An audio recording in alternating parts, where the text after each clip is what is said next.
This is day 70 of Living Grace Walk in Love by Bob Goff. If you feel to check out this series or our other series, Jesus Calling by Sarah Young, I highly suggest both of them. These are both 365-day devotionals if you'd like keep up with us here, or grab your own copy of the Bible Recap by Tara Lee Cobble.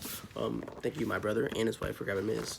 This is a 365-day breakdown of the Bible, and it goes on along with chapters. So day 135 is 2 Samuel verses 13, or chapters 13 through 15. If you'd like, you can keep up with us here, or check out our YouTube. Shout out 100K at Say Cheese. If not, you don't have to. That's all right. Day 70, chapter 70 says, God didn't give you influence so you'd lead people better. He gave it so you'd love people more.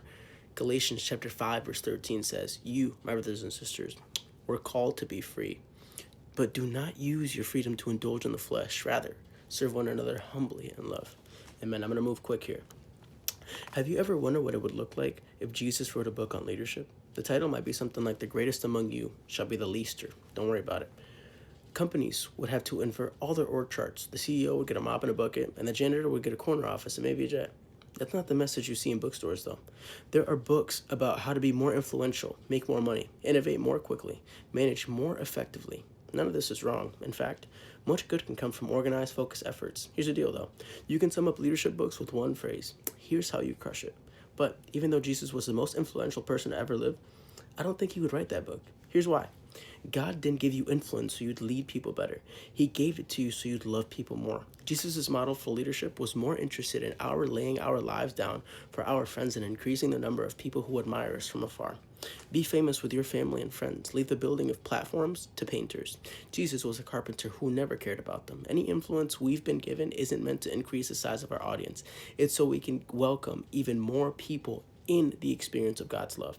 The best leaders don't care about whether they're in positions of power, they don't care about their stats on social media or the praise they receive from people who follow them. They love without distraction and distinction, and find the reward in the celebration of love rather than by chasing the approval of others.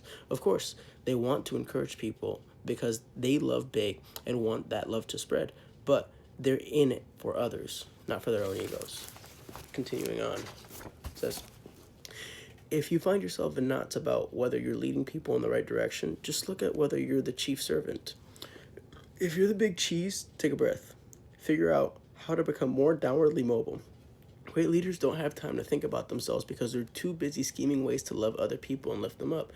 Who can you do this for today? Blow their minds. Give them your office, maybe even your car. It'll sound crazy right up to until you do it.